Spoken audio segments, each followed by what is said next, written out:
Sore yang cerah dan langit yang indah menghiasi perjalanan kami di konten perjalananku kali ini. Saya akan mengunjungi rumah sahabat saya, Amir Hamzah, di Dengkur, Desa Pejaring, Kecamatan Sakra, Lombok Timur. Amir adalah salah satu teman akrab yang sudah cukup lama saya kenal, dan cukup lama pula tidak pernah bersua kembali, bercengkrama sebagaimana dulu masa-masa masih aktif kuliah. Saya ingat betul, awal perkenalan kami dimulai dari sebuah kepanitiaan kegiatan Sumpah Pemuda. Maklum, waktu itu saya masih mengurus kegiatan kampus. Ya, sebagai wujud pengabdian di kampus tercinta dan sekaligus pembelajaran untuk masa depan juga. Waktu itu saya menjabat sebagai presiden mahasiswa dan dia terpilih menjadi ketua panitia untuk kegiatan Semarak 91 tahun Sumpah Pemuda di IAIH NW Pancor. Karena sering bertemu dan merupakan bagian dari resiko menjalin sebuah kerjasama, akhirnya kami pun akrab sampai selesai kegiatan, dan bahkan sampai hari ini.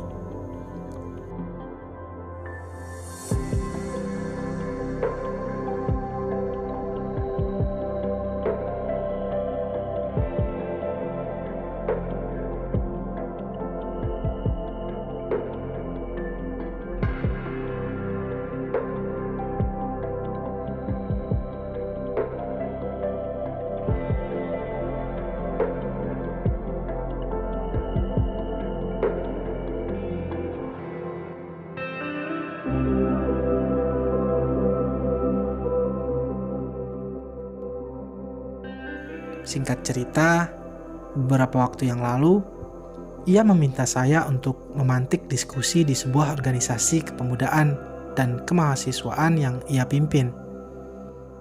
Arcamaja, Lingkar Cakrawala Mahasiswa Pejaring.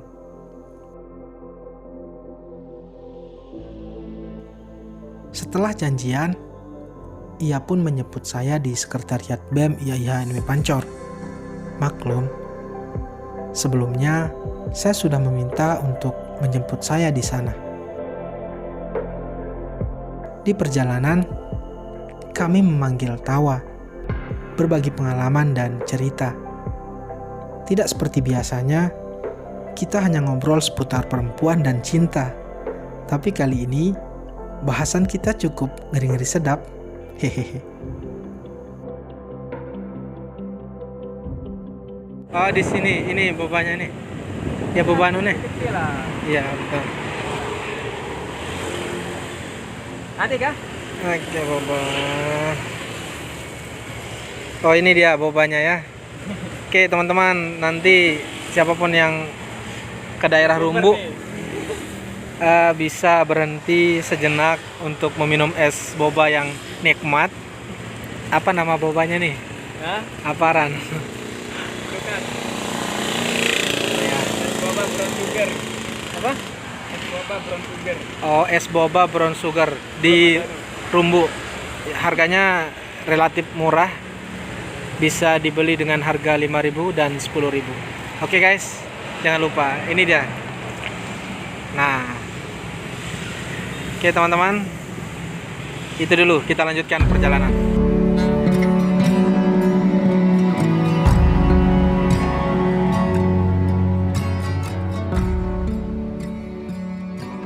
Merasakan es boba brown sugar bisnis teman saya ini tidak kalah nikmat dengan es boba pada umumnya. Meskipun musim penghujan, lidah dan tenggorokan saya rasanya dimanjakan oleh manisnya racikan dibumbui kehangatan persahabatan. Hehehe, maklum, kan gratis. WKWKWK. Sebelum sampai pada tujuan, kami dihadang oleh sekelompok air bah yang turun dari langit. Wah, hampir saja kami basah kuyup.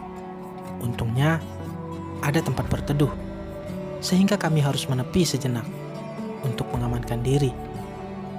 Sembari menunggu hujan berhenti, kami pun bercengkrama, ngobrol-ngobrol santai, sambil menghisap sebatang rokok.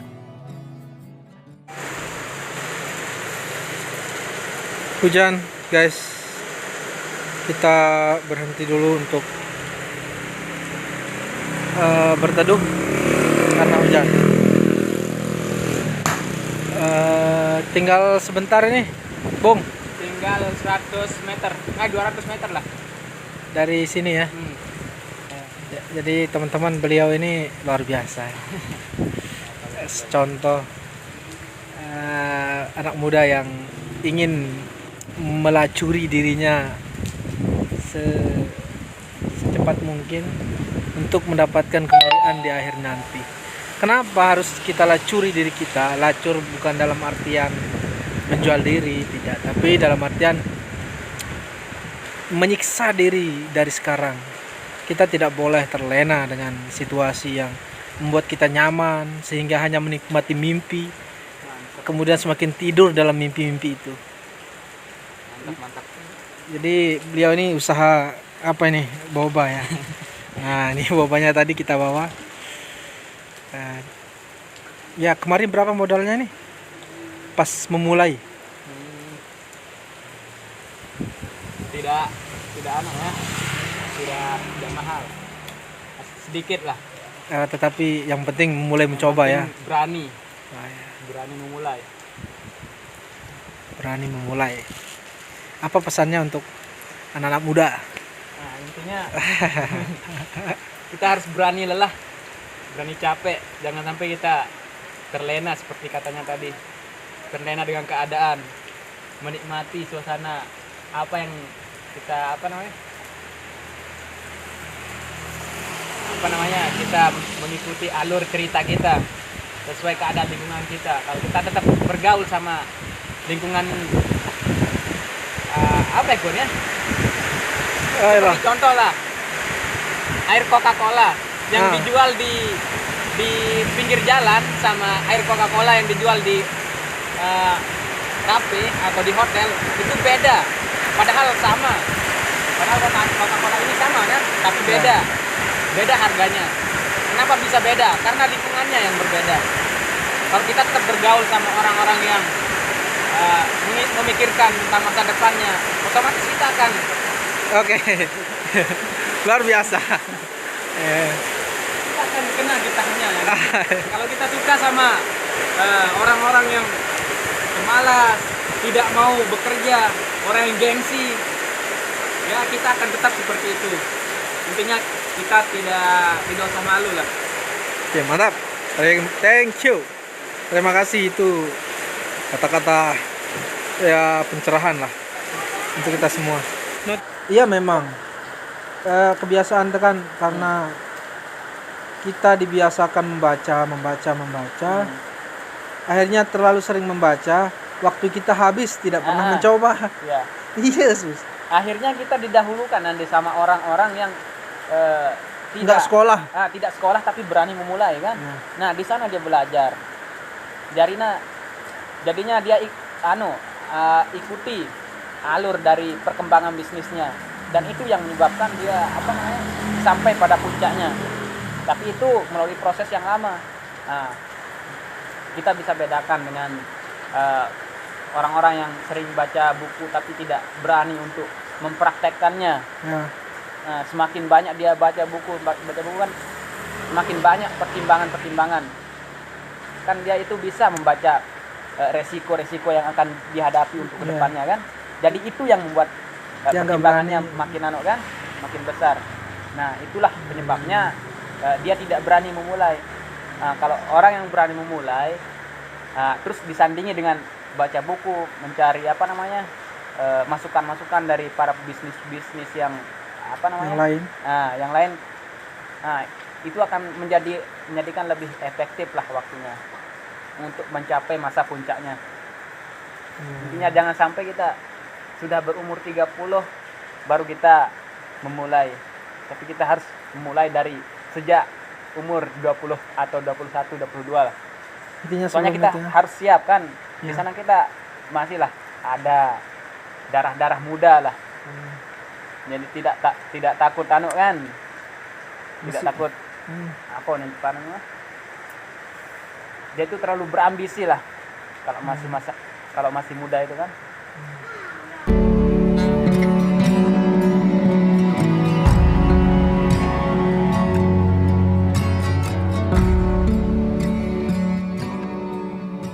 Mendengar kalimat demi kalimat yang keluar dari bibirnya membuat saya terenyuh dan teringat akan betapa lalainya aku.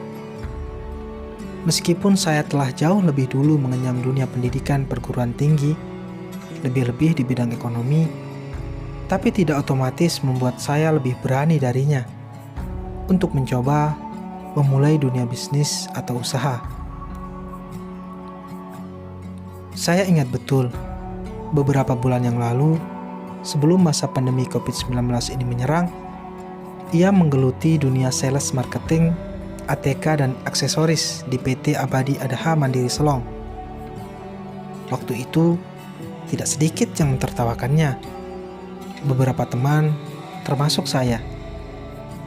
Ya, meski bukan tertawa bulian, tapi paling tidak ia mampu melewati masa-masa itu dengan baik.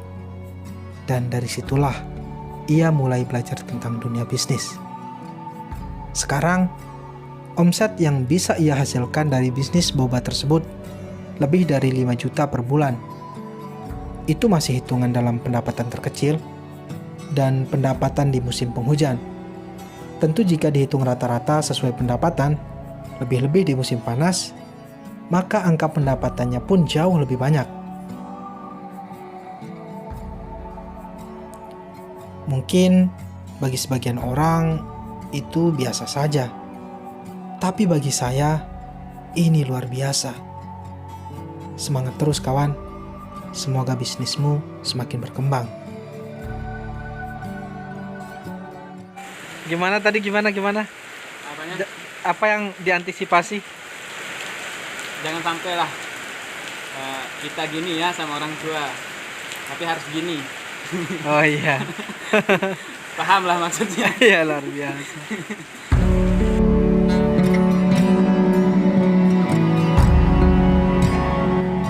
Setelah sampai di lokasi, tepatnya di rumah Amir, saya pun bergegas untuk membersihkan diri dengan air wudhu. Bukan karena sok-sokan ya teman-teman, karena kalau mandi dingin sekali. Ya daripada hanya sekedar cuci muka, lebih baik wudhu saja. Cuci muka dapat, cuci lainnya juga bisa. Sembari menunggu maghrib, saya dan Amir melanjutkan perbincangan. Tapi tidak sempat saya rekam, karena memori internal HP saya penuh.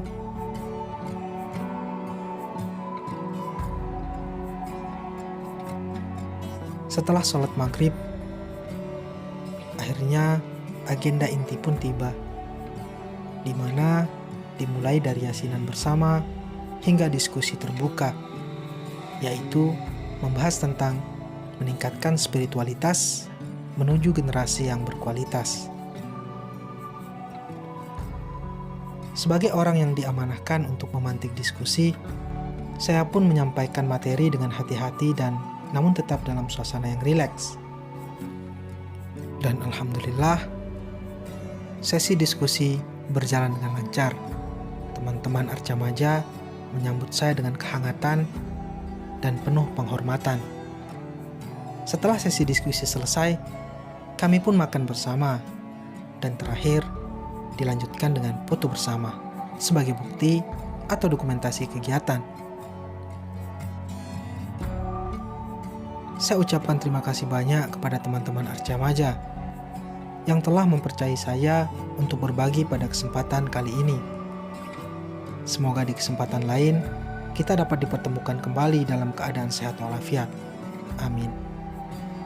Dan untuk teman-teman penonton channel ini, saya ucapkan terima kasih atas kunjungannya. Bagi yang baru bergabung, jangan lupa di-subscribe, like, dan nyalakan notifikasinya ya, agar dapat pemberitahuan di konten selanjutnya. Ada ruang sajak, di mana teman-teman bisa menikmati puisi-puisi karya Zainuddin Wathoni atau saya sendiri. Dan konten perjalananku, di mana saya akan menyuguhkan dokumentasi kunjungan saya ke tempat-tempat yang saya anggap layak untuk dibagikan, yang kemudian saya narasikan dengan bahasa yang saya anggap dapat dinikmati. Sehat selalu ya teman-teman. Saya Zainuddin Watoni, salam literasi, sampai bertemu lagi di konten perjalananku selanjutnya.